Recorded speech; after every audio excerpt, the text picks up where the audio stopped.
This video guides you through how to write your proposal. So your proposal needs to be submitted and approved before you're able to start your research. So it is less than 600 words. It does not have to be in full sentences. These are a couple of end products. You can have subheadings. You could dot point these things if you wish. You could do it in a table if you wish. And it's really a guide to what you're planning on doing. So you may or may not follow your proposal to the letter, and that's fine. So the parts of it are the proposed research question. So you just write it down here. It will be based on what you've thought about in your mind map or your Lotus diagram. So here we've got, what are the essential elements in creating a successful health food blog to inspire healthy living, well-being in women? So it's quite specific.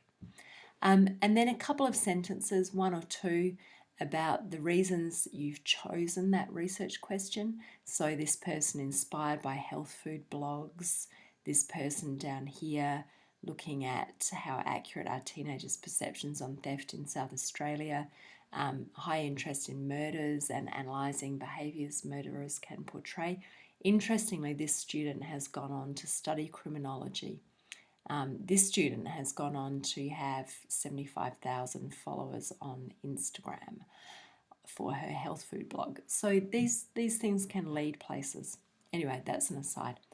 How and why the research question has been refined, 2 to 3 sentences. So what you originally came up with, and then what you have refined it down to.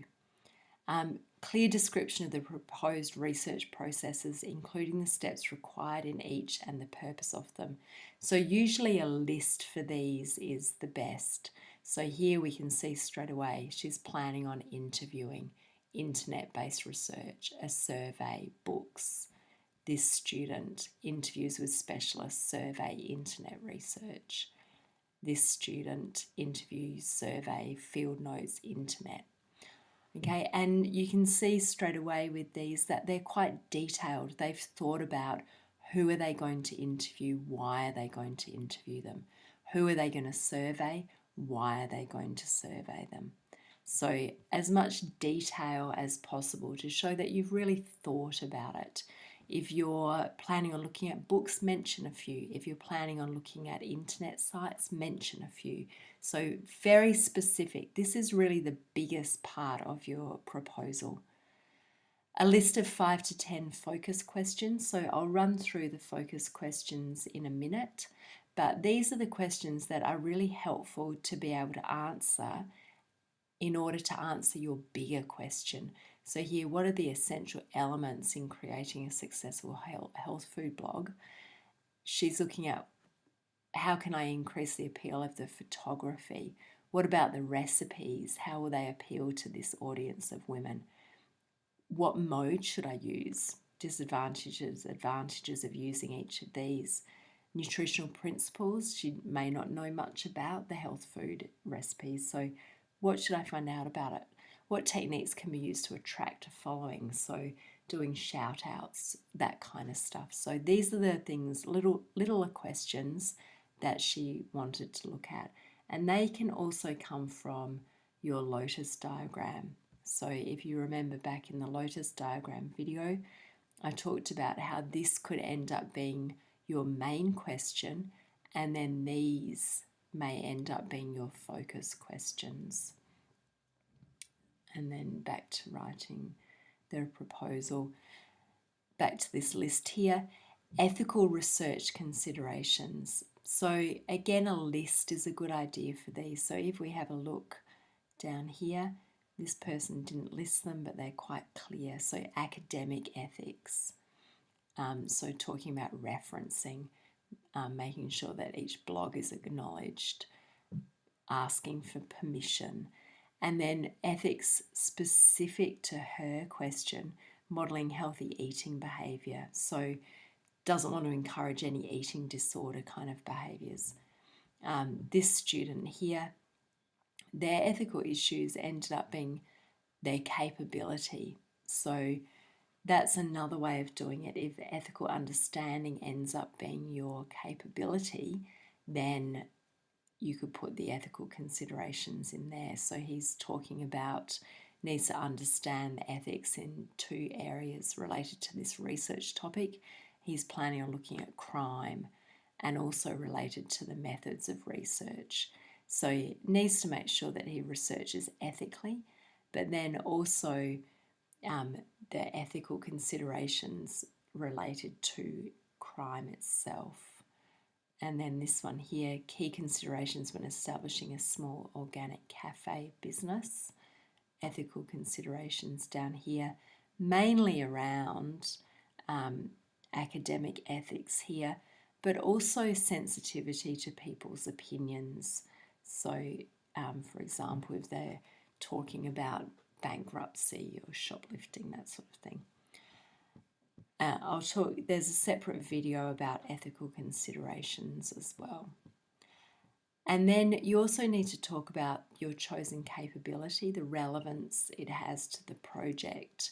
So I recommend you have watched the chosen capabilities video and looked at the page there. So here's the page that video is related to. And then leading on from the chosen capability, how you're planning on developing it. So she's chosen personal and social because she wants to develop her own skills and creativity, producing new healthy recipes, expanding her photographic skills.